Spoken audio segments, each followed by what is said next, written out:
This is Creepy, a podcast dedicated to sharing the most famous, chilling, and disturbing creepypastas and urban legends in the world. Whether these stories truly happened or are simply fabrications is for you to decide. These stories may contain graphic depictions of violence and explicit language. Listener discretion is advised. Creepy presents Death at the Gas Station, written by Gas Station Jack. With guest narration by Nate Dufort, Owen McCuen, Bex Carlos, Alicia Atkins, and Steve Blizin.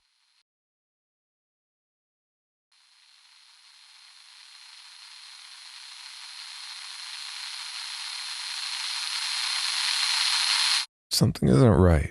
I was halfway through my Monday overnight shift, sitting behind the cashier's counter eating a sandwich and mulling over the thought process that had led me to this unsettling conclusion. Something was bothering me. I couldn't figure out what it was. Why am I so anxious right now? My subconscious had spontaneously latched onto some small detail inside the gas station that wasn't as it should have been. I couldn't decide which was worse. The mysterious nagging thought that was going to town on the back of my mind like a horny Pomeranian in a pillow factory, or the fact that something in this room with me was bad enough to still register on my weirdness scale. I don't want to sound like I'm bragging when I say this, but I've seen some pretty bizarre things working at the shitty gas station at the edge of town. I've seen things that have legitimately made grown men lose their minds. I heard poor Arnold still won't leave his house without a security blanket and his emotional support Falcon Screecher. My point is, I'm probably a little desensitized when it comes to what the average Joe might consider abnormal. But this, whatever it was, had left me feeling particularly troubled. But what was it? It's hard to put into words exactly how I felt. Have you ever walked into a room and immediately forgotten whatever it was you came into the room to do? It was almost like that, only worse. It was a mental itch I couldn't mental scratch. Like a pain in a phantom limb, I was having a disconnect between my conscious and subconscious. Probably yet another lovely side effect of my chronic insomnia. I tried to retrace the breadcrumbs. I'd had a thought.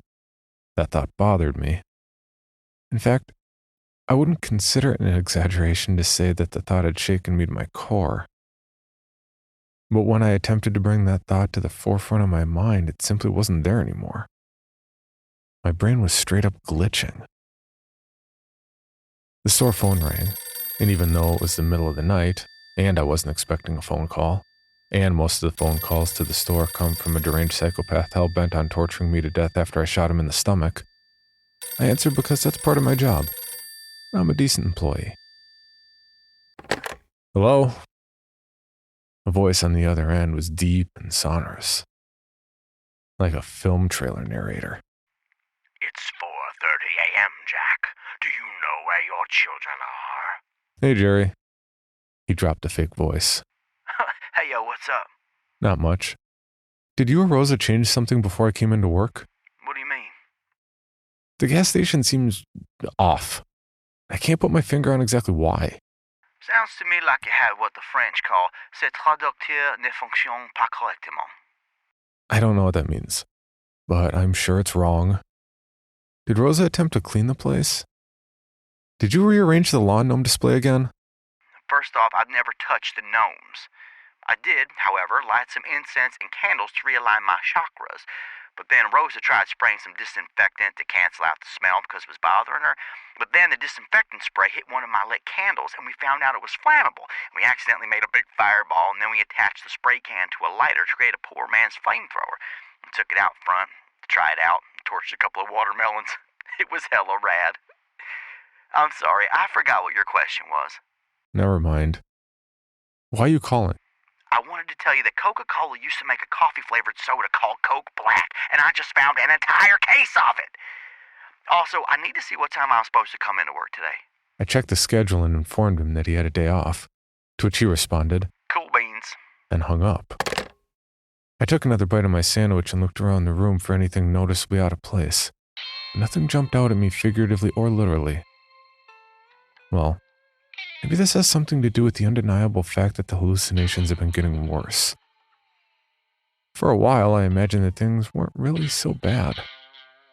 In foolishly optimistic moments, I had even considered it a possibility that I was getting better. But the last week had proven this was not the case. The last week had proven that the hallucinations were back and here to stay. On Monday night, I noticed a strange black cloud hovering in the far corner of the store. Didn't have much of a shape or size other than that of an amorphous blob bigger than a bread box and smaller than a blue whale. I watched as it floated around, over the aisles, shifting in size and shape as if it were breathing, with smoky black tentacles that expanded from the hovering mass to grab the displays, picked up a bag of potato chips and a can of sardines and absorbed them into itself, then stopped and hung in still suspension near the doors. "You know you have to pay for that, right?" I called out, prompting the black cloud to continue floating. It stopped next to the air vent in the ceiling and began to shrink, and eventually the entirety of its body disappeared through the metal slits of the ventilation airway. I wrote up the inventory loss slips, and under reason, I checked the box next to theft and penciled in a note, "Giant black cloud." Then I spent a few minutes drawing a sketch of the thing to post on our "Do Not Serve These People" wall. Things aren't so bad during the daytime, or when I'm not alone. But during those long stretches when most people sleep, the world gets weird. During my shift on Tuesday, I swear I saw a small pack of lawn gnomes dragging a possum by the tail into the drink case, but by the time I made it around to the corner and across the store, they were nowhere to be seen. Later that night, my old friend Tom came in to visit. His pure white hair and frown wrinkles were starting to show off just how old he was getting. He drank a cup of black coffee, and we caught up on all the things that had happened since he retired from his job at the sheriff's station. Christmas thing, Bo, the carnival.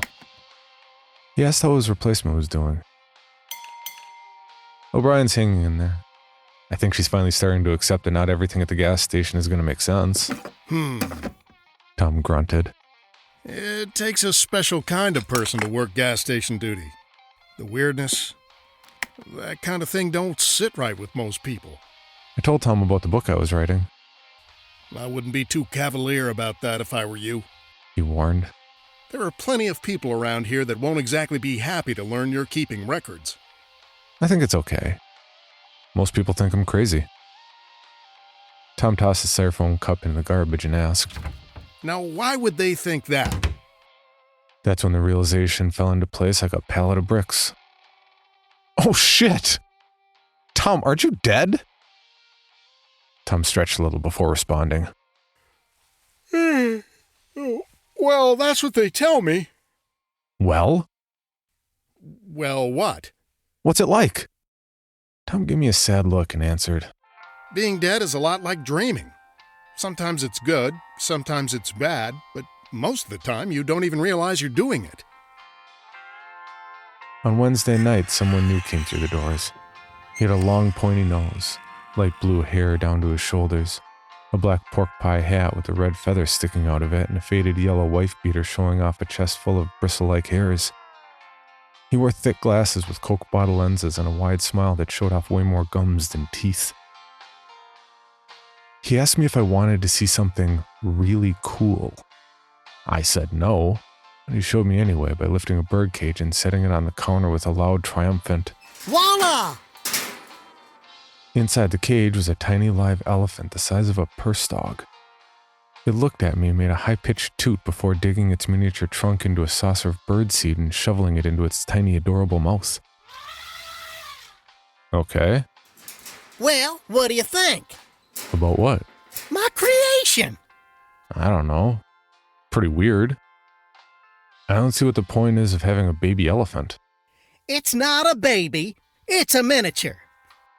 He closed his eyes and rubbed his temples. His smile disappeared. Do you know how long it took me to create these things? I didn't mean to hurt your feelings. No, it's fine. I don't know what I was thinking. All they do is eat and poop. They ain't even any good for farm labor. I tried cooking one, but they taste like meatballs made of gristle and cauliflower. You know what? Forget it.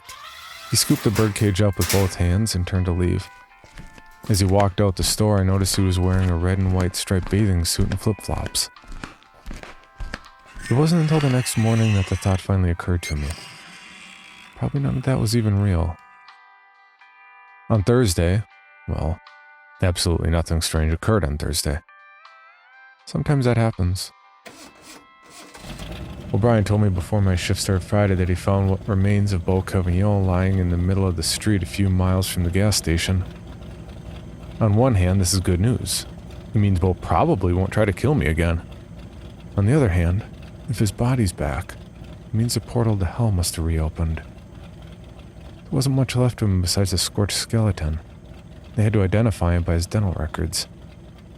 Officially, they're going with suicide again. I feel like the ones in charge aren't even trying with these cover-ups anymore. Saturday was a good day. Saturday was the day I've been looking forward to for months. The doctors told me to take it easy and not overdo it on the first day.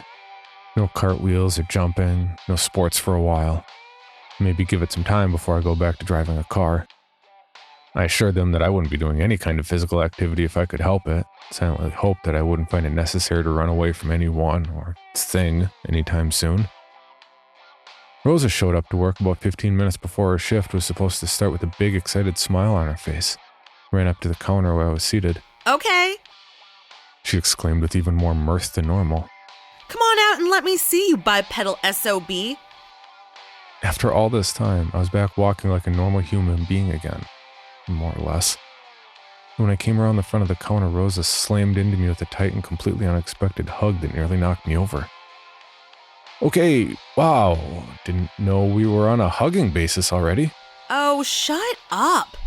I can't even remember. Which one was it again?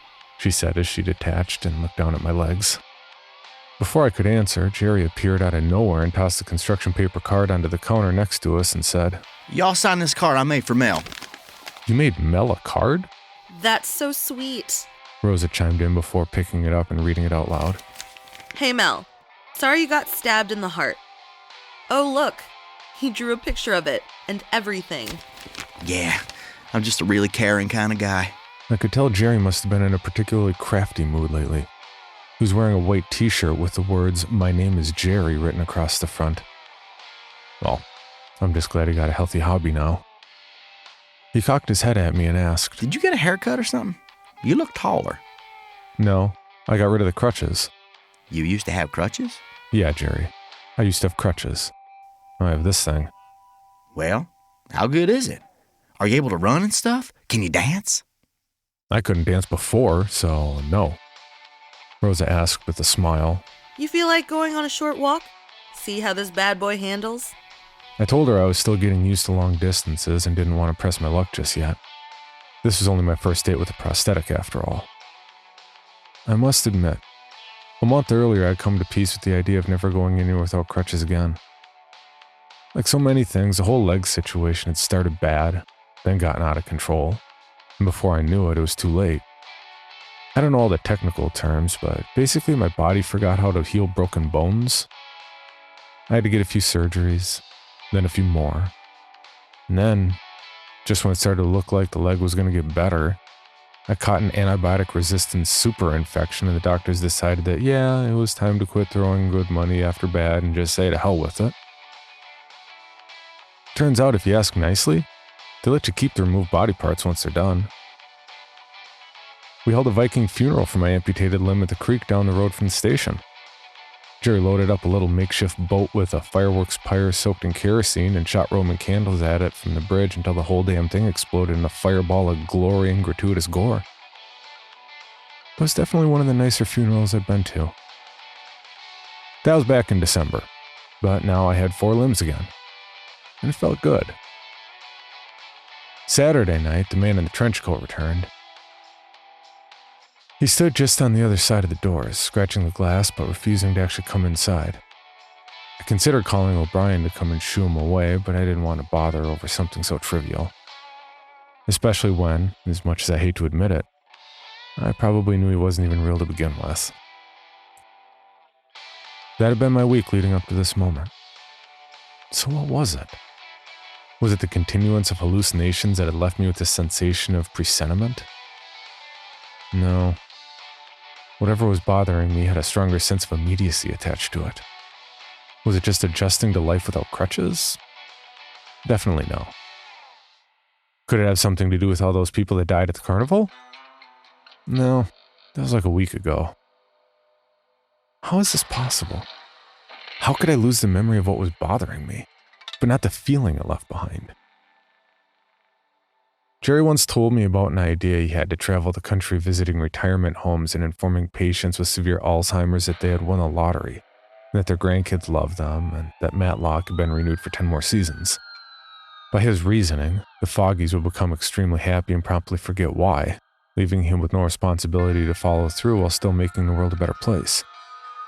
He pitched the idea to his church group, who agreed it would satisfy their mission of increasing the happiness-suffering ratio of the world, but ultimately declined to foot the bill on the grounds that it was still a pretty stupid idea.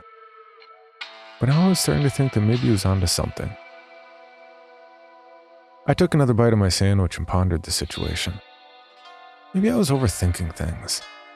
Maybe I needed to put it away for a while and let my subconscious work it out for me. If it were really all that bad, surely I'd figure it out sooner or later. Until then, I'd be sitting here in this poorly lit, stuffy gas station waiting for customers and eating mediocre ham sandwich. The bread-to-meat proportion wasn't quite right, but the lettuce was crisp, and the inner bread lining was coated in butter instead of mayonnaise, a decision I greatly supported. It was a little dry, and I could probably use a root beer or something to wash. Holy fuck, where did this sandwich come from? I stopped mid-chew and stared at the sandwich, then opened my mouth and allowed the partially masticated concoction to fall out onto the counter. Well, that was definitely it. The entire source of my misgivings. The sandwich. I did not make the sandwich. I did not bring that sandwich to work with me this morning. I don't have a car. And we don't sell the ingredients necessary to make a ham sandwich here at the gas station. Most troubling, I don't even remember when I started eating this thing. And by the time I realized what I was doing, I was already halfway gone. I poked at it to make sure it wasn't just another hallucination. Is that even how hallucinations work? I should look that up. Focus. Okay, think, Jack, think. There's no way a sandwich just showed up out of nowhere and you started eating it. That's not how sandwiches work. I decided to play safe and move the sandwich into another room until I could figure out what was going on. I instinctively leaned back and reached for my crutches only to experience a momentary panic before remembering that they weren't there. Old habits die hard, I guess. For months, those crutches were like an extension of my being. Hell, they even stood in as makeshift weapons a handful of times. Now they were gone. I was almost gonna miss them. Yeah, almost. What I wouldn't miss were the perpetual bruises under my armpits, or all those affectionate nicknames from O'Brien. Crutches, Gimpy, Dumbass. Or all the annoying stares. I stood up and admired how normal it felt. For someone with an odd number of limbs and fingers, it's comforting to know that a body can somehow find a way to feel symmetrical again. Anyway, what was I doing? I looked around the room trying to remember why I'd stood up in the first place. Oh, right, the sandwich. Damn, that thing was tricky. But I wasn't going to let it get the jump on me again. I put the sandwich under a bucket in the cooler, and I stacked a few heavy boxes on top to make sure it wasn't going anywhere. When I returned to the front of the store, there was something standing there waiting for me. Something terrifying. And if I'd had the hiccups at that moment, they would have been cured. The figure was tall, lumbering, the top of his hood nearly touching the ceiling. In his left hand, he held a long black scythe made of dark knotted wood. The weapon alone was taller than me. His thin body was covered in floor-length black velvet robe. Where his hands protruded from the cloth, they were covered in gloves, and his face was a dark void invisible below the hood. It was a rather cliché vision of death, and definitely one of more of the ominous presages to walk through the door. Like, easily in the top 10 for the month. I collected my nerves, taking comfort in the realization that it was probably just another vivid hallucination. But just in case it wasn't, I should make an attempt to be a good customer service representative. Good morning. Can I help you with something? The figure of death slowly pointed his right hand at me and spoke. Jack, I've come for you. The time has come for you to shed this mortal coil. His voice was deep and menacing, like a grossly overweight Darth Vader. Really? I'm afraid so. Oh. That sucks. Was it the sandwich? Yes, it was indeed the sandwich. Damn. Death turned his hand over and extended it to me. Come, Jack. You've done well with your time on this planet.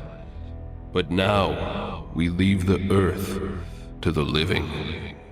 Hang on. Don't I get to play you in chess or something? This isn't Bill and Ted's Excellent Adventure. He snapped back. I'm on a bit of a tight schedule here. The fact that he didn't make a deadline pun will forever haunt me. Hey, I'm not trying to be a bother or anything. I just wasn't expecting to die so undramatically, you know? After everything I've been through, I thought for sure there'd be some kind of stupid monster involved. Yes, I'm aware of your history. I've been watching you for some time. You and I have been as two ships passing in the night. Never close enough to connect before now.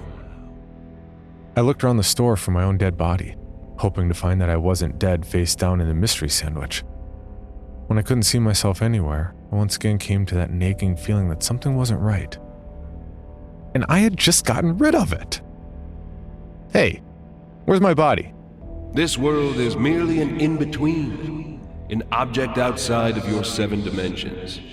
In an effort to make your journey more palatable, I created this reality from your memories. You will not find anything here that doesn't already exist in your mind, other than you and I. Isn't it other than you and me? What? Look, I don't want to sound pedantic or anything, but if you're the literal incarnation of death, shouldn't you speak English perfectly? Like, where did you even learn how to speak? Why aren't you speaking Aramaic or Greek or something? Did you understand what I meant, Jack? Yeah? Then maybe stop being an asshole about it, okay? Sorry. Nobody likes a grammar Nazi, Jack. I said I was sorry. He still had his hand outstretched, but I wasn't exactly ready or eager to go. He finally lowered his arm and turned to the door, saying, It is time. I shall lead you to the other side where you will be reunited with the ones who've gone before you. Hang on. I have so many questions for you. What was the deal with the glowworm thing that Rita ate? Who's the man in the trench coat? What happened to the shapeshifter? Death let out a long, annoyed sigh and said, Look, dude, I don't know the answer to any of that stuff, all right? I've got one job. I take you to the other side. You can ask all your questions to whomever is over there, but we need to get moving. Do you have any idea how many people die every day? Literally, hundreds. And I have to ferry every single one to the other side. So can we please get on with it while you're still relatively fresh? He held the door open for me and I walked through, imagining how the others were going to take finding my corpse here at the gas station. It's not like they didn't have enough warning to prepare themselves. But still, it's going to suck. In this, my final moment connected to the world I'd known it, the only thing I could think about was Rosa, Jerry, and O'Brien. And then, right before I could selfishly push those thoughts away, I remembered one other person. Her. I shuddered at the thought of her showing up at my funeral. I didn't even realize it, but I'd stopped walking about 10 steps outside. Death put a warm hand on my shoulder and tried to gently push me forward, but I turned around to face him. I have one more question. What? What's going to happen to the people I left behind? You should be worried about the ones that left already. Tom, Carlos, Vanessa, every cute puppy that has ever died. They're all waiting for you on the other side. Wait, I said, looking up at Death's shadowy face. Carlos isn't dead. He's not? No. That's really weird that you don't know that. It sort of puts everything you said up to this point under suspicion. Hey, look over there. Death said, pointing his scythe at the peanut butter green windowless van parked next to the gas pumps with the engine still running. It's your chariot to the other side. My what now? This entire reality is a sort of dreamscape created from your mind. And your mind has chosen this vehicle as the vessel to cross into the netherworld. Why don't you go get in the back and I'll drive? You may want to lay down and close your eyes. If it feels stuffy, feel free to take off your shirt. Right then, O'Brien's cruiser peeled into the parking lot at lightning speed and came to a screeching stop just a few feet away. Oh, shit. Seriously? What's going on? Is O'Brien dead too? She got out of the car and casually drew her weapon, then said, Hey, Jack. What's going on here? Death stepped between us and faced me with his back to her and said, Jack, this woman isn't really Amelia O'Brien. She's a manifestation of your desire to remain chained to this place. You mustn't believe anything she says, or you'll be trapped here forever. Like a ghost? Precisely. Why didn't you tell me that was an option to start with? I'd love to be a ghost. O'Brien called out to me again. Jack, is everything okay over here? I tried calling the store, but the lines were down. Death shoved me forcefully toward the waiting vehicle and shouted, Shut up and get in the fucking van, Jack. Hey!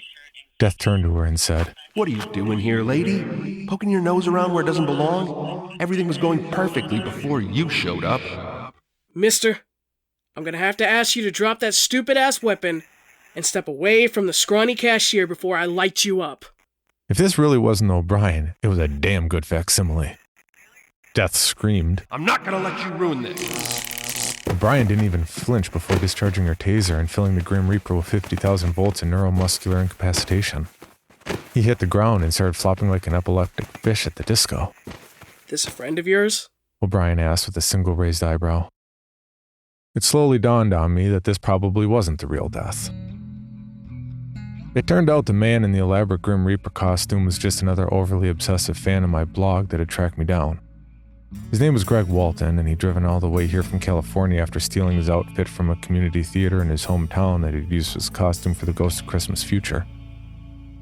The inside of his van contained duct tape, massage oil, and several notebooks filled with what I can only describe as erotic fan fiction about me and the other gas station employees. He even included a few comics and sketches, and some of them weren't too bad. O'Brien had driven out to the area to check on Jerry after a belligerent drunk dial. She was worried he might have overdosed on some new street drug called Coke Black. After finding him alive and stupid, she tried contacting me only to find someone to cut the phone lines to the gas station. That's when she came and found Greg trying to kick me into the back of his dad's old Ford Econoline. His actual intentions were anybody's guess, but I prefer not to think about it. We never did figure out where that sandwich came from.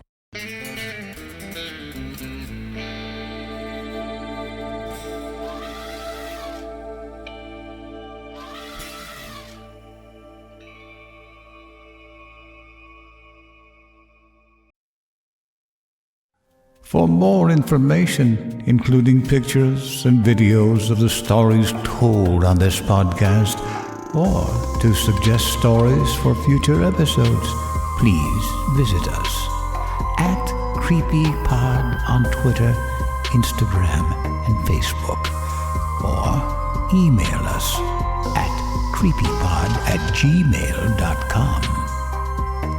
All stories told on this podcast can be found at creepypastawikia.com and are protected by a Creative Commons license.